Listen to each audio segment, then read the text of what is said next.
Hello, hello, hello. Welcome into the Fantasy Addicts Fantasy Football Podcast. You're entering the Danger Zone. Danger Zone! Where on this week's episode, myself, Mike the Fantasy Addict, and co-host Nikki B. That is me. We're going to be diving into the 2021 rookie class and doing a first-round mock draft for the incoming Dynasty rookies. And, we're just diving in. Don't forget to bring a towel. Let's do it. We're also streaming this live on Twitch, so we'll have some Twitch chat helping us out here along the appreciate way. You. If you're watching on Twitch, don't forget to follow. If you're watching on YouTube, subscribe and become an addict. It's just that easy. The first one's free. The first one's free. And you can't live without it. All right, who you taking 1-1? All right, so the 1-1, kind of the research we've talked about, we're not huge college fans. I don't watch a lot of the college season. How I do my research is I'll watch a lot of podcasts. I'll read a lot of articles. You kind of see where the hype is, look at rankings, look at mock drafts, look at the NFL mock draft to kind of try and gauge where they're going to be taken in the actual NFL draft because that draft capital is important. This is a way too early draft, so a lot of things change depending on where they get drafted to, what round they go in the actual NFL draft. And this is a mock draft that we're just going to go over the picks as they went in order. Correct. Yep. Perfect. So again, and this is not necessarily how they're ranked as far as talent. It's not necessarily consensus, but or how they'll finish as fantasy points because there's different positions we're comparing, but just sure. talent-wise and where they'll probably go in a single quarterback rookie draft for Dynasty. So the first one I got is Travis Etienne out of Clemson. He is 5'10", 200 pounds. And he's kind of an all-around, well-rounded back. Again, if you watch the shows, I think there's a report of when just a couple of years back where he said something along the lines of he got nervous when they'd throw him the ball. That's gone. He got better. He improved, which is something you like to see out of guys when they have a weakness, they have a good work ethic, they work on it, they improve. Yeah, absolutely. So again, I think that depending on where he goes, he could fit into a lot of different backfields. So I think between him and who we'll talk about next is Najee Harris. Yeah. Those two, I think, are going to be very dependent on landing spot. Absolutely. I think it was just like last year, where between Swift and JT is your number one off the board, and then all of a sudden CH goes to the Chiefs, and you had to kind of rethink what we were going to do. So I think there's definitely a lot of flipping back and forth between these two. He looks solid. I mean, he looks fast. He's a little undersized compared to a couple other backs in this class, but he's looked pretty stout so far. Yeah, and he's got pretty decent size. Again, 5'10". So sometimes just when you're watching the tape, they look a little bit smaller. But one thing that did concern me a little bit is I went on one site where it showed like player comps, so guys that they feel like, and the comp for him was Gio Bernard, who has not had an illustrious NFL career, but again, just kind of that style where versatile, can catch the ball. I think again, we'll see where he lands, but I think even still, he kind of fits that mold of a 3-down back. I think Giovanni Bernard, when given the role, he produced even as a 3-down back, as a dual threat running and receiving back. So I think that's, again, it's not a high-end elite comp that you wanted. And I think we see why he went back to school for another year. He's not Swift, he's not Dobbins, he's not Akers. So really, we're kind of landing spot dependent, but I think he'll still be good. Yeah, no, he's definitely got some juice. So you mentioned the next guy on the list at number 2 in the first round, Najee Harris out of Alabama, and his measurements 6'1", 230 pounds. So a bigger guy, more of a bruiser. Right. That's a big guy. Every time a big guy comes out and everybody's like, oh, that's like Derrick Henry light. Everybody says Derrick Henry. So here's something that's just like baby Gronk for every. This is my personal advice. If someone compares someone to Derrick Henry or Tyreek Hill, just throw that out and look for the next comp because they're in just a class of their own. Tyreek Hill, I think he's just suckered some people because people will chase the next Tyreek Hill. Okay, this guy's only 4 feet tall, but he runs really fast. He's fast. So again, I think that's something that just me personally, I'm generally trying to all right, Tyreek Hill is a high bar. And there are a lot of guys that might be fast, but just because they're fast doesn't mean they can do what he can do. So I read a couple other measurables on Najee, and I think they said his hands he had almost 10-inch hands, just huge mitts on him. So as a receiving threat, that's what you want. You want some big mitts to catch the ball with. He runs powerful. He's quick. I think he's probably 1-1 over a teen right now. But again, landing spot could interchange these a lot. I like Najee Harris. I have the 1-1 in our rookie draft. I'm leaning more towards Najee Harris right now. Yeah, I'm gonna get one for show. For show. He's just I'm getting that for show. He's just a bulldozer. Here's the knock, though. I mean, he's 23. Are you? So no, because Fearful again, of that. most of those guys, even though he's 23, he'll still have the same window on that rookie contract, and after that, maybe you look to unload him. But that 1 year with running backs, it's less that 22 to 23. It's more just, do you get those first rookie contract years? And I'm almost in full agreement. I'm almost thinking all running backs now, I'm going to trade them the year before the rookie contract is over. And there is definitely, the Dynasty nerds have like a hashtag 2-3 year window that they do. And he just keeps yelling it. But yeah, no, I think that there are guys that you can get again.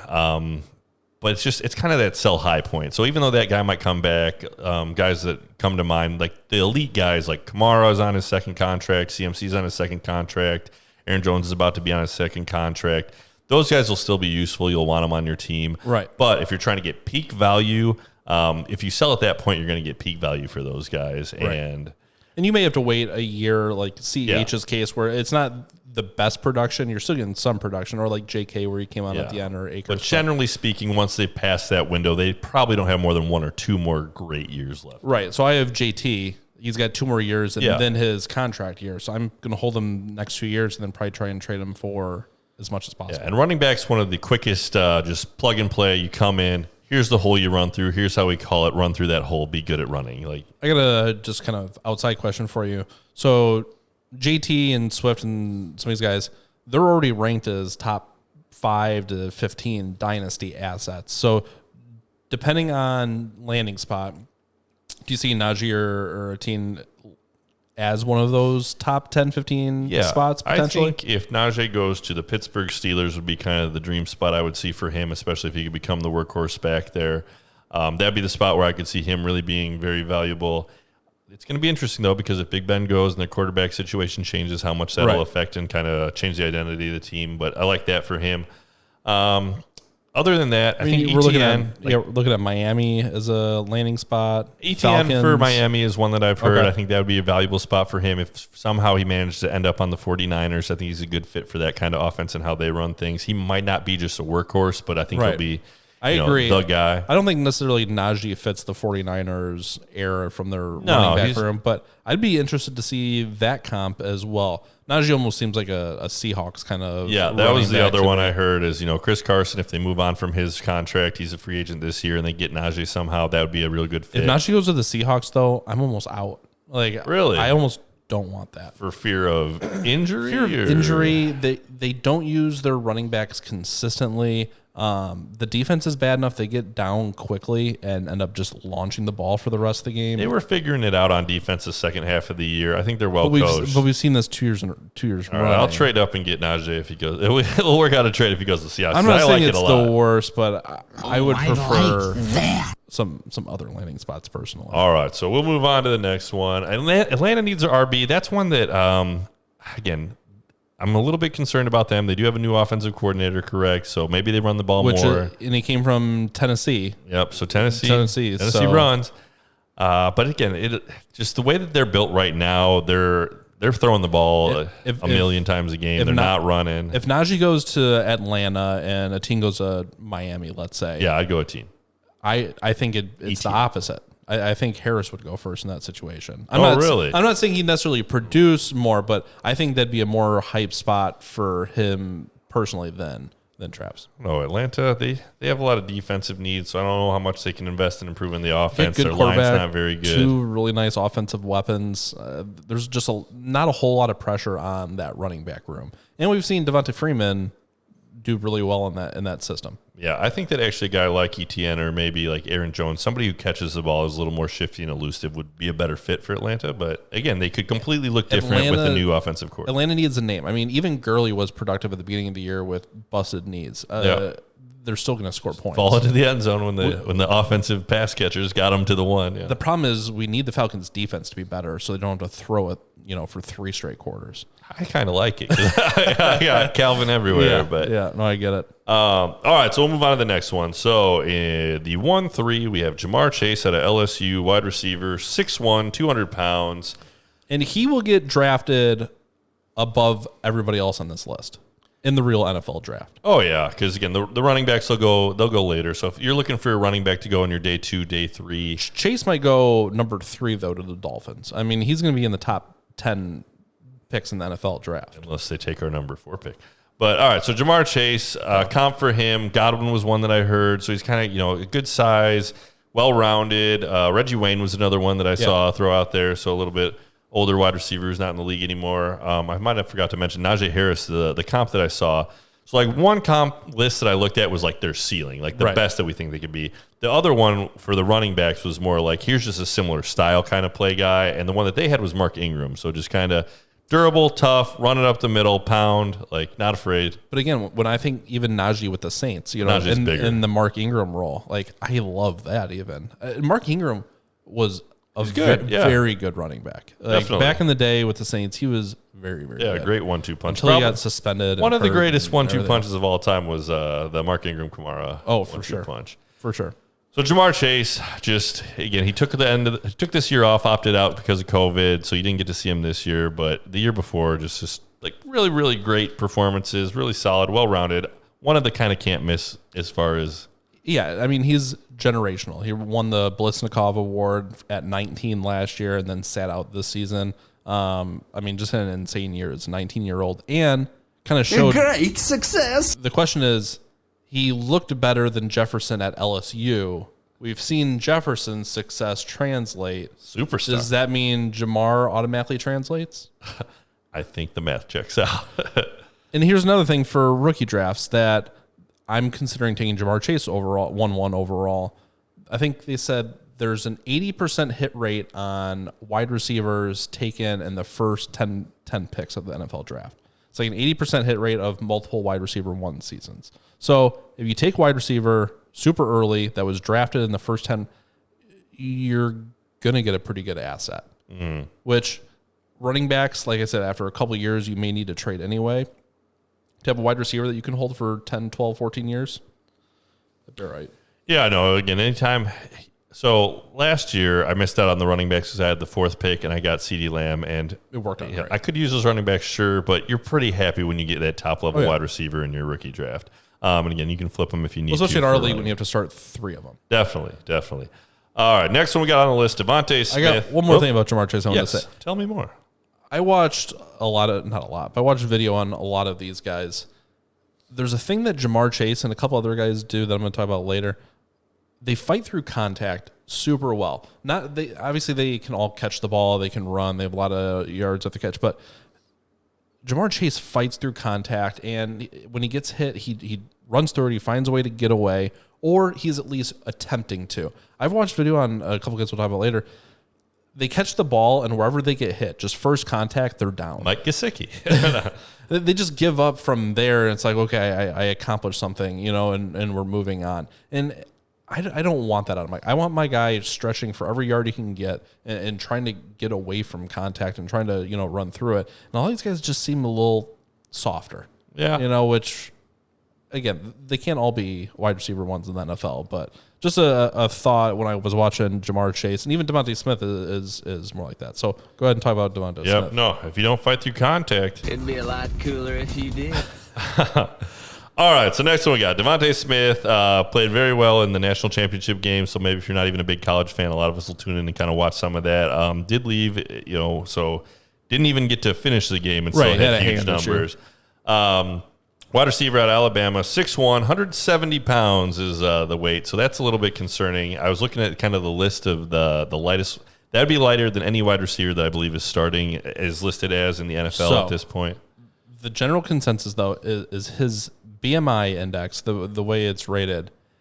It's not that he can't be successful in the NFL. Mm-hmm. It's that nobody in his frame ever has. Yeah, so he could be the first. So, correct. He could be the first. It's just when I'm taking somebody at the 4th overall pick in a rookie draft, I don't want to be taking an outlier. Yeah. That's my fear is I'd rather take a more prototypical asset in this situation, somebody that has the size and the weight, not just Smith. So Smith, he's tall, he's thin. I just don't see how he doesn't get hurt and gets pushed off of press coverage. Yeah, the comp was Marvin Harrison, a former Colts wide receiver. The other one that I saw, again, he's smaller, obviously, but Antonio Brown, kind of that style of just really good, really talented. The argument for him is, although he's small, college, they're not just tiny guys tackling you, and he had great numbers, great production. Absolutely. Another little kind of red flag is that he didn't declare for the NFL draft till his senior year, but part of the reason was because he was behind very talented wide receivers. Right, that are and now Ruggs playing there in the last NFL. year, and Waddle's been good. So smaller guy, again, I agree it's a little bit risky, but if he can go in there and be the next Antonio Brown. So you're telling me there's a chance? Depending on the situation, I think he's proven he can play. I would take Devonta Smith as high as 3 in this draft. I think there's a situation where Travis Etienne goes somewhere not favorable, Yep. or Jamar Chase goes somewhere not And favorable. the landing spot I saw for him was Miami, and he might be a good fit there. So Here's the thing, though. If he, let's say he goes to Miami, right, and you have Tua throwing you the ball, I'm not excited about that. I'm not as out on Tua as everybody else. They have a relationship being at Alabama, but I don't know. I'm not super into it. No, it'll be interesting to watch where he goes because he's another one. Comes in the chat.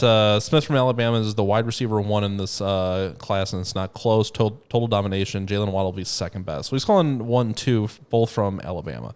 I still think Jamar Chase, based on Jamar Chase is going to go. I like the hype. I'm a hype guy. And as we said, like the way we did our research, if you look at all the experts out there, all the voices, the talking heads, the top 4 in the vast majority of drafts is Etienne and Harris, in whatever order, and Jamar Chase and Devonta Smith is the top running backs and the top wide receivers. The most common that I've seen put out there is Harris, Jamar Chase, Etienne, then Smith. Okay. Like in that order. So I think the top 4 completely dependent on where they go, and I think they're all interchangeable.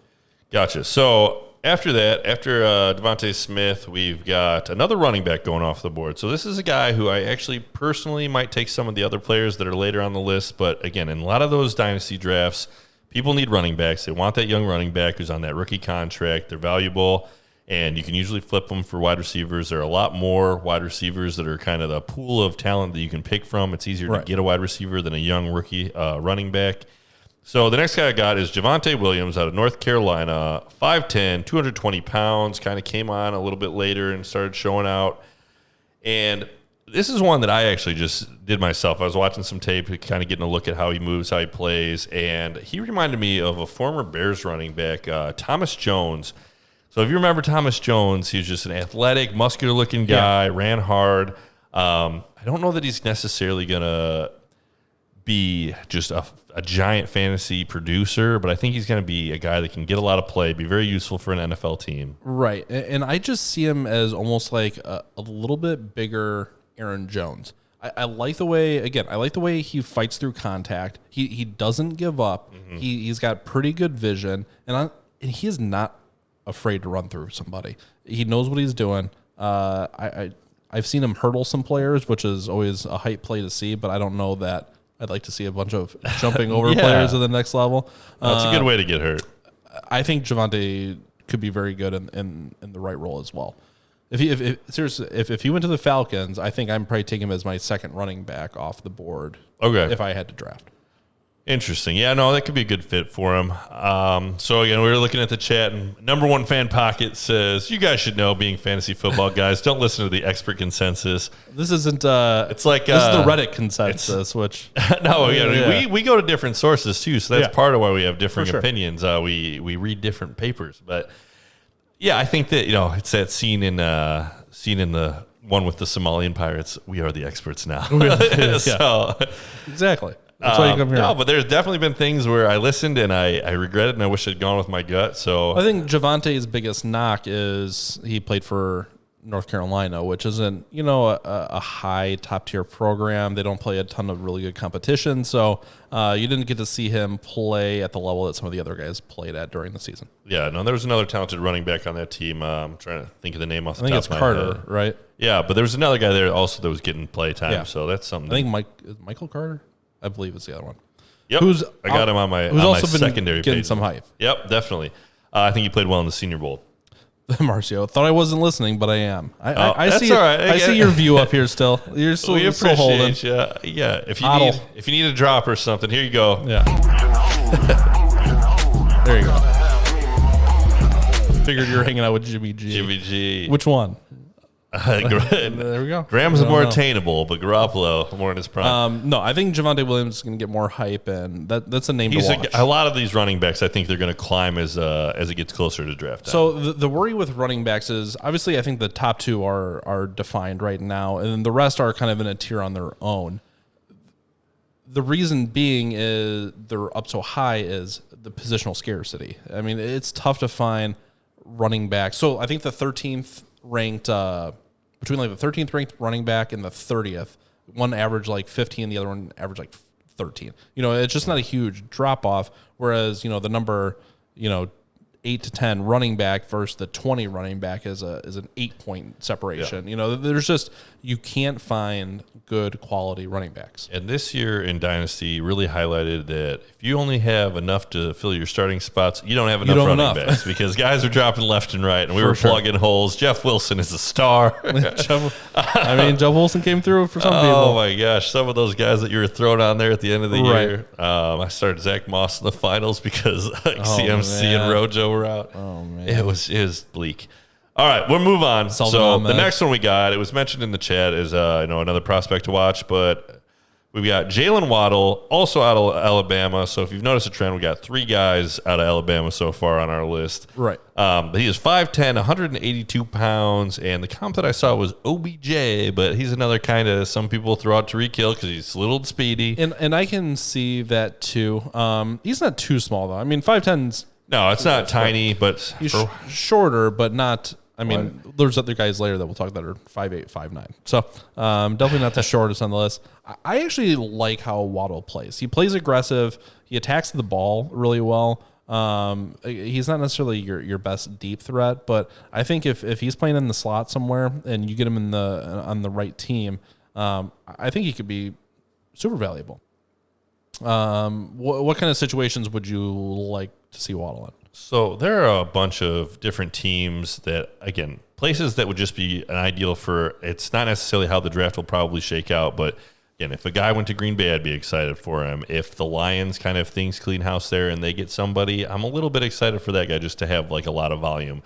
If the Washington football team, if they got somebody, because it's been basically Terry McLaurin and nobody else that catches the ball. Actually, I think Green Bay could be a pretty good spot for him because you have Devontae Adams to take the top off and be your go-to guy. If you have Waddle covering the slot and crossing the field, he could be a super consistent intermediary target. Chicago, they could be looking for a wide receiver. I feel like we'll see. There's a lot that's going to change. He overlaps with Mooney too much, and honestly, Yeah, Mooney's not. They're not the same guy. Mooney is not as good as Waddle is, I don't think. But a solid, usable piece, but you don't want him to be your star wide receiver by any means. No, he undersized, and don't get me wrong. Mooney made some great catches as a rookie, and I actually loved his hands. I mean, he attacks the ball. He can high point it pretty well for his size. He's not a 1. He is just not a 1, unfortunately. And I don't think Waddle's necessarily a 1, but I think he can still be. I think he can carve out a nice niche role that can be consistent for fantasy. Yeah, and another one that's not going to happen. But if any of these guys, let's say Sammy Watkins is gone and they're not super excited about Mecole Hardman, if a guy ends up on Kansas City and it's just taking them to like warp speed. See, then I'd be out though. Full out because he's not going to get the targets over Kelsey. I'm still under. That's interesting. I don't want anybody outside the top 2 receiving targets from any team. If a guy could strongly emerge as like a very just consistent wide receiver 2 on the Kansas City Chiefs, I could think he could. So you're going to get like a Beasley output then? Beasley was pretty good. He was solid, but I mean, a more talented Beasley with more touchdown upside. I'm in. I'm in. I get it. Maybe not this high in the draft. I get it. Here's the thing with Waddle though: if he goes to a bad situation, I'm like completely out. Okay. I think if he goes to, I don't know, 5'10" like scares the Jets, I'm not into that.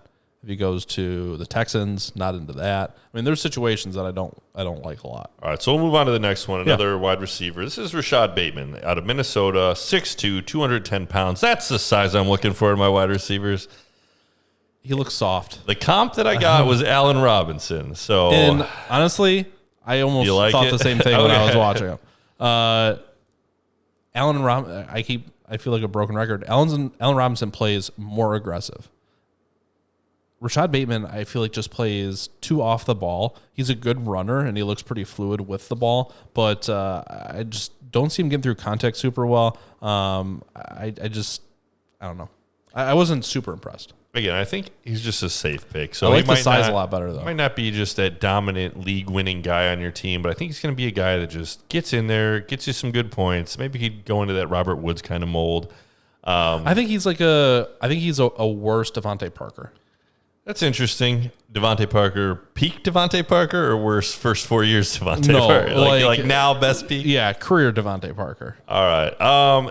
He could be a guy that ends up in Chicago. He's got that kind of feel. He's got the prototypical size, though. I like the size. I'm not completely ruling him out. Good production in college, good career. So I agree. Bateman, though, I think is just a safer pick. And if you just want a wide receiver who looks like, hey, he's tall, he catches, like he's the guy. That's the inverse of Waddle for me. If Waddle went to the right situation, I'd be super in on him. If Rashad Bateman went to a situation with just a decent quarterback, I'd be more hyped about him. I think he can fill your prototypical wide receiver slot a little bit better. Yep. So I think that Waddle and a guy we'll talk about 2 picks from now, Rondale Moore, I think they're higher ceiling guys. If they become everything you hope, they're going to have a better fantasy outlook. And I think that Rashad Bateman has a higher floor. He's just going to get receptions. He's going to get time. I think that size, you're just going to get a more consistent output. So the next one we got on the list, we got at number 8, Kyle Pitts. So this could change. I think in our personal league, there's a guy who definitely needs a quarterback and definitely needs a tight end picking before us. So I think that Lawrence and Pitts are going to go higher in our personal league. I think you could argue Pitts should be in the top 4 to 5, and he could be 12, 13. I think there's an argument all the way through the first round of picks. I think to a large extent it depends on just your team. But if you believe he's going to be Travis Kelce or, here, I will talk about him. So Kyle Pitts, tight end out of Florida, 6'6", 246 pounds, so great size. The comp I got for him is Darren Waller. I think that's the ceiling. If he could turn into the next Darren Waller, he's going to give you that positional advantage. He's going to be very useful for your team. I don't think he's too far off the Claypool mold either, Chase Claypool. Larger guy, Chase Claypool is more a wide receiver. Different position, but they thought about making Claypool a tight end I think he is a converted tight end. So I don't think it's too dissimilar. Kyle Pitts, I think obviously the highlights are going to showcase it, but he's very good in contesting catches. He can come down with the ball from anywhere. He doesn't look super fluid all the time, but he's a good runner, a little thin frame, but contested catch. 246 though, and high point, he's muscular. Other thing about him is like 246 and 6'6" isn't. Some of these guys that come in as tight ends, you're worried because they don't block. He blocks, like he's a willing blocker. Yeah. He's a football player. And I don't think you can sleep on how important a really good tight end is to fantasy football, especially in today's climate. If you have Waller, if you have Kelce, you have a positional week-to-week advantage. Yeah. And not just a small one, like a pretty significant gap. I definitely agree with it. Again, there is that narrative that tight ends take a little while to develop. So here's my advice if you do get Kyle Pitts. Either get a haul for him in a trade or do not trade him until you've seen a couple years from him. Because people get antsy. They're like, oh, man, this guy's supposed to be great. I took him with my 8th pick. Right. He's not doing anything. Hold on to him. Let him develop. The landing spot will matter, but I think that he's a guy that the team that takes him will want to throw him the ball. So I was looking through some research, and basically tight end is the least predictable position for fantasy football, at least when you come to rookie draft, because most of your tight ends actually in the NFL today aren't first, second, third round picks. They're guys that you've picked later on that you've just filled roles with. Guy who's been waiting, he's been consistent, he's getting his chance. CJ Uzomah, he's breaking out, he's catching the ball, he's getting the touchdown, and then he blows his Achilles. You don't find many guys with the size needed to be a tight end and the agility to be a receiving they're freak threat. athletes. 100%, and there's not that many to go around. So I drafted Hawkinson at number 8 2 seasons ago. Yep. And I don't regret it at all. I need that spot filled. I don't want to look at it week to week. If Kyle Pitts can fill that spot, there's a situation, I think, where he is a top 5 tight end rookie season. I think there's a world where that's in the realm of possibility. It's hard to do, but tight end, we need more elite tight ends. 100%. We need more dogs. And I think we're going to get some this year. So the thing about it is just like, if let's say he becomes like a Hawkinson and you took him, it's nice to have a guy. Hawkinson's been good, but he hasn't given you that advantage that like Waller and Kelce do. And you're hoping for that if you take Pitts at 8. Like, you really want a guy who's outscoring the other tight ends by at least 10 points every week. No, but I feel so much better about my tight ends room when I have somebody that I don't have to like stream week to week. Yeah. Especially in Dynasty where some teams may be holding 3, 4, 5 tight ends. You know, it's not it's not easy to get a different tight end every week to stream. So I don't hate the pick, and based on his size and the way he catches the ball, if same thing, I know we keep saying it. If he goes to even a decent spot, I'm in. I'm hard in. Yeah, and a guy that size too, there's that injury factor that you factor into it. Those tight ends just again because of their size and it's a lot of strain to put on your body to be that large. Right. So they do have injuries. But if he goes to like the Chargers, but if he stays healthy and he's on the Chargers, that's a great fit. That's a good spot. Goodness. Oh my goodness. Yeah, some people had thought maybe Arizona. I don't know. Arizona hasn't used a tight end, but if they got him, they would adjust it. They'd make him more a wide receiver. Cincinnati. Cincinnati, I would run Drew Sample, who I was trying to root for because he was my next in line after Uzama went down. For those of you that haven't been following the show, I was a huge CJ Uzama, the only CJ Uzama breakout caller. And it was happening. It was happening, and then he got the injury. Just throw him on the Cowboys. Why not? Yeah, who knows? They've still got Sergeant Schultz there, so I know nothing. But then their other guy, was it Jace? No, Jace was on the Packers. There was another guy that was going in that Mike the Hitman on the Footballers liked a lot. It was calling for the breakout, kind of like me with Uzama, and he got injured. So I'll have to go back and recheck the name. But anyway, so there's another guy that they had that got a catastrophic injury at the beginning of the year, missed the whole season. We'll see if he comes back. Jarwin, there it is. Blake Jarwin. Thanks, Banjo. Thank you. Appreciate it. All right, we got 10, 15 minutes. Let's all right, let's so we'll wrap go up on. these The next few. one, I mentioned it, but Rondale Moore, wide receiver out of Purdue. He is 5'9", 180 pounds, so a shorter guy. I was actually very impressed with his tape. Yeah, no, he's a speedster. He moves around. It's just, will he be able to translate the skills and success that he had in college to the NFL level? Do you want Taylor Gabriel on your fantasy team? I'm in the same camp. I don't know I that had him for a while. Is he explosive enough that he's better than Gabriel Davis? Where Gabriel Davis is like a little back end wide receiver 2-3 at best. So he got hit. He bounces around, stays up. Since Taylor Gabriel? No, Taylor Gabriel was the first one he said. Gabriel Davis, former Bears. Gabriel player. Davis is who I meant. No, I meant the former Bear. Yes, Taylor Gabriel and former Falcon. Gotcha. Taylor Gabriel, correct? Now I'm all confused. But anyways, guys named Gabriel who run fast and don't have great fantasy production. Is that where we're going? Exactly. All right, we Short, got through it. fast receiver. Anyway, he scores from all over. I was actually very impressed with his tape. I probably wouldn't take him this high since he's a little bit smaller, but I agree. In the actual NFL draft, top 10 wouldn't shock me. In rookie draft, so he's definitely going in the first round, I think. Absolutely. I think I said it earlier, and I was like, tight end that 4 or 5. high, but then I watched some more tape, and the hype is real. Yeah, no, he looks really good. I'm impressed. Rondale Moore, yeah, he's small. He can score from everywhere. He's a system guy, I think. I'm not super in on him, but he's not the type of wide receiver I generally go after as far as the way I build my teams. But again, so we're talking about the comps, and Tyreek Hill was the one, and it always scares me. It's like, oh, this guy next Tyreek Hill. That's what they said about like Ruggs. They said about Marquise Brown, Hollywood Brown. And they're fast, they're usable, they're helpful for an NFL team to stretch the field. But a lot of those guys just aren't commanding the volume. They're more of that big play guy. And I've tried to build my teams without just having that like couple shots, 3 receptions, maybe a long touchdown guy. Just of note, he's 4 inches shorter than Devonta Smith and 10 pounds heavier. So just a stringy guy, string bean. Let's keep that in mind. But again, the thing about weight, as I learned after my college days, is it's easy to put on. You just Apparently not for him. A couple late night Taco Bell trips, and we'll just have him up to that 200 mark. You're 100% correct. It's not hard to put on weight. The hard part is staying good weight. Stay as fast as you are with the weight on. But again, if he's 170 pounds, he puts on 10 pounds of muscle, matures a little bit. These are young guys coming out of college, and then they definitely do. You see their bodies change.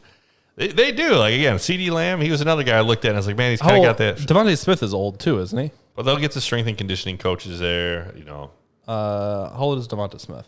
He is a senior. That's again when he declared. So his exact age you can double check, but he's 22. Okay, so yeah, a little bit older too. I don't want Devonta Smith. Old. I don't know. If you're sitting at 4 and he's there, I'm taking Javonte Williams at 4, personally. Okay, interesting. double up on the running backs? I think so. Also, you're building Dynasty, though. You have a lot of strong wide receivers, and you probably could use the running back depth more. Yeah, I just think I think you're going to have a better chance at a payout with Javonte Williams versus Devontae Smith. I think Devontae Smith, you're taking a risk. Won the Heisman. He won the first wide receiver to do it in quite some time. So did Tim Tebow. Not as a wide receiver. Not as a wide receiver. All right, so we got next on the list. All right, so Number after Rondale Moore, we're going to go on to Trevor Lawrence, the quarterback for Clemson. I think a lot of leagues, just on name alone, especially if you got people that don't dive into the rookies as deep, they're just going to be like, oh, Trevor Lawrence, he's supposed to be very good. I'm going to take Is him. he overhyped at this point? I think possibly. There were definitely some games where he didn't look like he was just going to be lighting the world on fire. Had a decent year. But he's just been hyped for so long, and people have been watching him, and they've been waiting. I watched a little video. He looked very good. I know there's been some knocks, and he's made some pretty big errors in some big games, but you can't be perfect. Yeah, there's room for growth. But he's from Clemson. He's 6'6", 215 pounds. I remember the first time I saw him, I didn't even know his name. He was just at some camp for, kids with talent at, Gotcha. I forget which quarterback camp, and it was just this guy with the long hair, and I'm like, oh, that guy looks like he'd just be a really good. I don't know what it was about him, but it's yeah, I bet he's good. And then years later, I see him in college, that's that kid from that quarterback camp. I guess he was good. Now we know. So the hype was real, even when he was a real young guy. And he's been to the camps. They've been developing him. He's been groomed for the NFL for years and years. Right. The hype, like I said, it's through the roof. He's like a better Dak almost. He can throw the ball really well on the move. He's got a pretty good arm, and just makes pretty good decisions overall. I don't know. If you need a quarterback in one quarterback leagues, yeah, I don't know. But very likely going to be the quarterback for the Jacksonville Jaguars. Their team's not been great. They've got some talented wide receivers. There's a couple guys that are on their free agent contracts, so we'll see what weapons are there. Laviska Shenault is a rookie this previous year who's going to be there, so he's got a little bit of kind of hype bump. I've been trying to actually trade for him. I like Laviska, the Warrior. Do you see what you get when you mess with the Warrior? Always. So you've been watching the show. That's my drop for Laviska. And the reason is just he's a big guy. He's a bruiser. He's a football player. He wants to bang. He's had some injuries in the past. Had a couple injuries this year, so that's a little bit of a concern with him. But Trevor, I think a rising tide rises all ships. Is that the saying? Him coming in, yeah, it should give a bump to everybody on that team. We'll see if they stick with the same running back, if it's just going to be Robinson. We like Robinson. I'm scared about Robinson. From Rockford. He had a great year. He actually was the fourth most productive rookie across, even I think, with quarterbacks. The chat here, Pocket, Robinson at RB position should help take the pressure off to throw. So here's the thing. I know Robinson was good. It seems crazy, but there's a world where Robinson isn't their running back next season. He might not be their only running back, but he's going to be there because he's on a good contract, and he's definitely going to be We've there. seen undrafted players, though, have good seasons or good stretches. I find your lack of faith disturbing. Despite our hype and want them to get more, they don't. The team knows how much they spend on them. They'd rather put in somebody that they've paid for. He was that good on a bad team.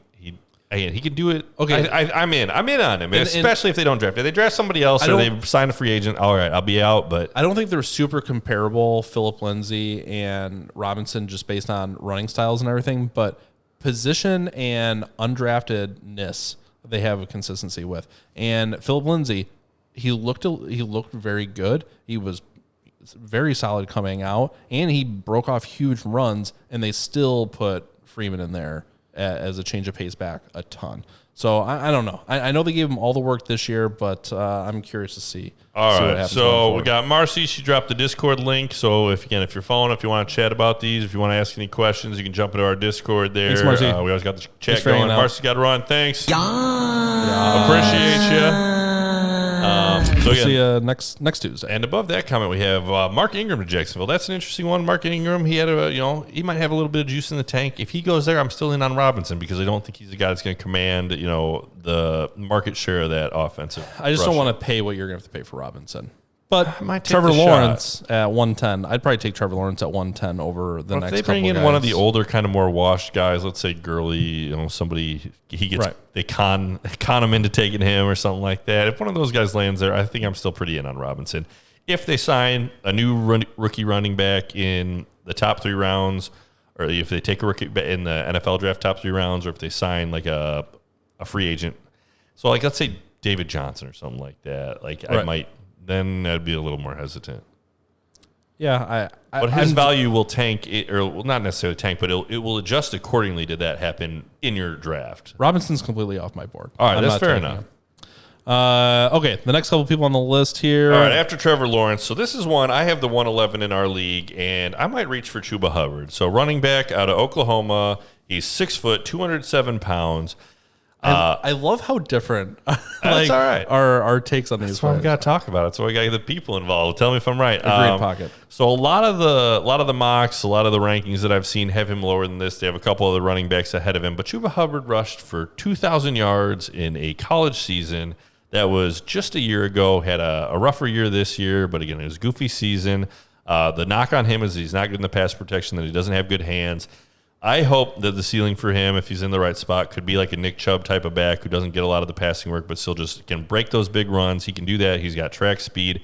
I heard a story that he was like invited to be part of the Canadian track team because he's like the Olympic team or something because he's got that kind of speed and again, that big breakaway play potential. So I like Chuba, and again, he was a guy that was, if you had tried to have this last year, he'd be in probably the top 3 conversation, if not like the one. I think he'd for be running backs. He'd be in the top 5 conversation if it was the year before, but there's a reason he went back to school. I don't know. He just didn't look big enough on tape. I watched some tape of him. I don't know. He just didn't jump off the page to me. He didn't. I know he's fast, but he didn't look big enough to get away from people and get through tackles. That's what I was more worried about. I don't know. So the other thing with Chuba that I'll mention is part of the reason I like taking him and reaching for him a little bit is because there are a lot of wide receivers still on the list that I think have some pretty good upside. So I'll probably, my second pick that I have is the 2-5. So I'll probably be able to get another usable wide receiver there where by the time it gets to there, Chuba might be gone, 2 or 3 of the other running backs might be gone. And he's the one I like. But here's the thing that I noticed. We got Travis up here, 5'10", 200. Najee Harris, 6'1", 230. And then you got Chuba, who's 6 foot, 207. So he's bigger than ETN. I know, but he's also taller. He's taller and almost the same weight. So just the distribution, I'd rather have the shorter, more powerful guy than the taller, thinner guy. You just don't see in today's NFL tall, thin guys doing a whole lot from the running back spot. I think the college record for rushing in a season is just over 2,600 yards by Barry Sanders. The 2,000. I'm stuck on 2,000. If you rush for that many yards, I think you can rush. I don't know. And maybe he doesn't get all the PPR points, but our Dynasty League's a half PPR. I think he's going to surprise people. I think that this season tanked him low enough that I might be able to get him. For the other options in this area, I don't hate it. I don't hate it at all. I just, especially if it's a bad situation, I just don't see him overcoming the position, the spot. So again, and also part of when we were drawing this up, we don't want to go with just exactly what all the other guys are doing. And he's a guy that I think is just undervalued. There's only one other guy that was kind of like me, where I was like, Chuba, people are sleeping on Chuba after that big year, and he had a little bit of a down year, but it was a goofy year. Well, I think Najee and Travis, I think even in the wrong spot, they're still going to be productive. I think Hubbard is really going to be, dependent on where he goes. You can still use a guy that can run even if he doesn't catch all the time. But again, Nick Chubb would be the ceiling. I'm trying to think of the floor, a guy who's a really talented runner but can't catch. Kind of in that Ronald Jones frame. Again, he's not kind of as bruising as Ronald Jones, but just a guy that he gets pigeonholed and he can't catch. And he probably catches a couple here and there. But I almost feel like he's almost like a Kenyon Drake. Yeah, maybe the build is a little more similar. Size? Yeah, I just see him build-wise a little bit more the same. Well, it might maybe a guy that's kind of, but Kenyon Drake's had some good flashes and had some good usage. Kenyon Drake, how big are you, man? 6'1", 211. So pretty close. Yeah, pretty close. Yeah. I don't know. I just see him more. And again, that's after years of being in the league, so right. He could probably actually end up being a real close comp. But we'll go to the next one on the list. But I like Chuba. Keep him in mind if you're looking at some running backs. I think the upside there. And again, I think people are sleeping on him. The next one we got on the list is Amon-Ra St. Brown. So he's out of USC, 6'1", 195 pounds. And if you are looking for a guy where you just I'm curious about rookies, look up Amon-Ra St. Brown. All right. So first thing that jumps out, interesting name. Amon-Ra, an Egyptian god. He has 2 brothers, Equinemius, who is already in the NFL, plays for the Green Bay Packers. Supposedly. He hasn't been phenomenal as far as fantasy, No. but he's out there once in a while. He gets some time. And his other brother, Osiris, so another Egyptian god. So I looked up Equanimous because it's like I knew the two other ones from mythology, from Egyptian mythology. I was like, is Equanimous Egyptian god? And like the translation that I found, one of them was brother of gods. And I think he was the first one. So they must have had this whole thing planned out. So let's talk about his parents. His dad was a former like Mr. World, I think one Mr. Universe, like bodybuilder. His mom is, I think, from Germany. I don't know if they met through him doing the bodybuilding world tour or whatever. She speaks to the three boys in German. They've like been raising them to be NFL athletes from the time of their birth, like watching what they eat. They all speak three languages. I think it's English, German, and I don't know if the other one's Spanish or what, but it's just like what a unique family. For sure. And these guys have been just bred to be football players. It's all they want to do. They get good grades. I think they all are like elite, scholarly level students. It's a very organized family. Yeah, so we'll see how it works out. But the other thing I wanted to say about him, and then I'll let you talk about him, but Amon-Ra, I was watching his highlights, and the one that I liked the most wasn't even a reception. It was him blocking, and he just goes out and dominates this defensive back, like pushes him back, and the guy kind of like steps back, and he pushes him again, like on the ground, out of bounds, like the play's going on just over here, and the people on the sideline are just looking at this guy like just dominated him. So I don't know. Maybe I put too much value in that, but like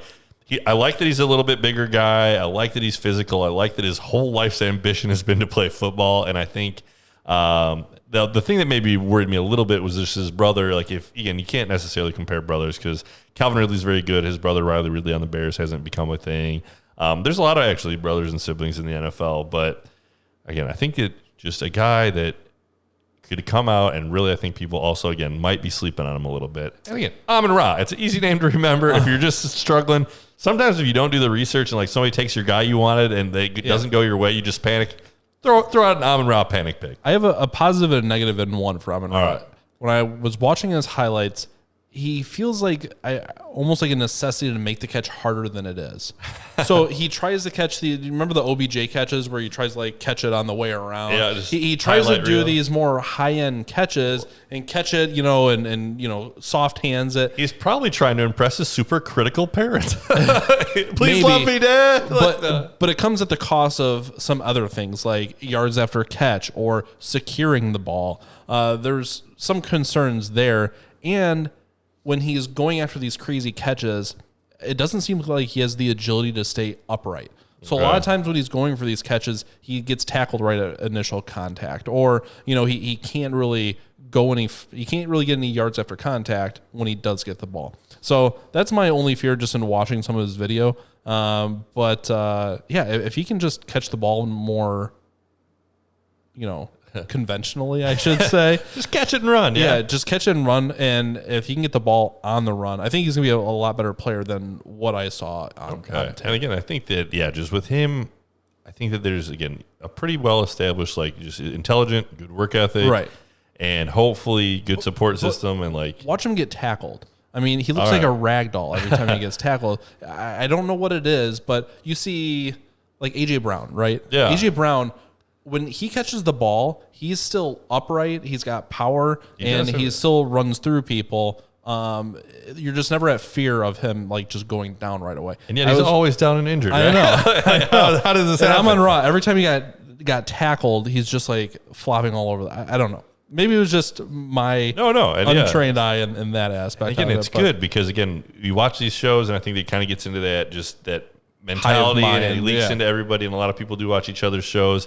So again, it's good to have some of those just outside opinions, and there might be guys that people are high on, like, and it's just like this guy looks tiny. Honestly, he looks so small. Like Clyde Edwards-Helaire was a guy where people were like, oh, he's going to be so good, and everybody was hyping him. And I was looking at the tape, and I'm like, this guy looks way smaller than what they have down on paper, and I think it kind of showed through. I just watched. I just want to touch right back on Rondell Moore one more time. Okay, there was a fade pass that he caught for a touchdown, where the quarterback freaking rainbowed it to him. So he like cut in, and then he had an out route towards the corner of the end zone. Quarterback lofts it over the defender's head, and from 5'9", he still follows it, catches it, barely stays in bounds, and then runs. Just from that size guy in that role to be able to come down with that type of passes, I think impressive. And I think he showed it time and time again. I'm very curious to see where Rondale Moore ends up. I didn't think I'd like him, honestly, but I was pleasantly surprised. I wish he was 5'11" instead of 5'9", but I wish all these guys were the perfect size. Can't be choosers. And that they all ran just a 4 flat. Right. All right, anything else you'd like to go over before we start wrapping it up here?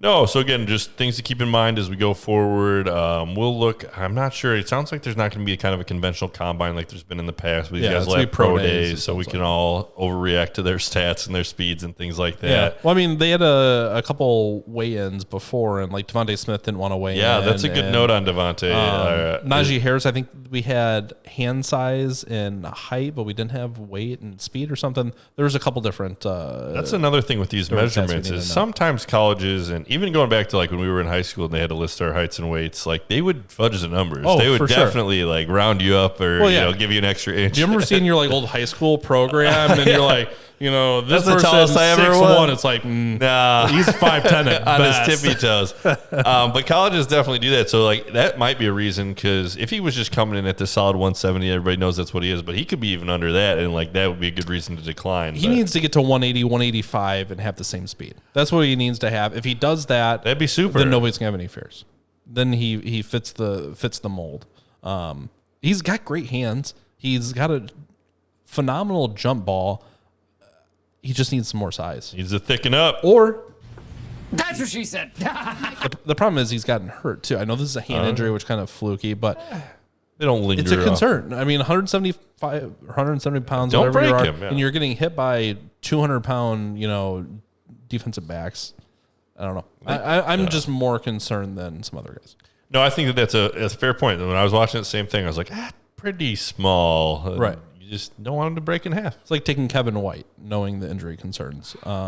This is an injury. This is more size, but rip. Again, it could be really good or useless at the same time. So, alrighty. Well, I got nothing else. If you've joined us here on YouTube today, make sure to follow, subscribe. Yeah, come visit us up appreciate on the Twitch page. So for the rest of the NFL offseason, we are going to be streaming on Tuesdays at 7:30 live on Twitch, and then we will take those episodes and throw them up on YouTube. If you are in the comments section on YouTube, go ahead and tell us what rookies you're excited for, who you're fading. We'd like to hear that. We always want to get more opinions. And yeah, that's about where I got. Anything else for them? I think that's about it. Right. Thanks everybody for hanging out. Pocket. Thank you. Appreciate you hanging around. Marcio, I know she's out of here now, but always appreciate her hanging out. That's all right. Tougher to get the chat going a little bit when everybody's not as familiar with the Thanks, rookies. Eli, for the sub. Oh, yeah.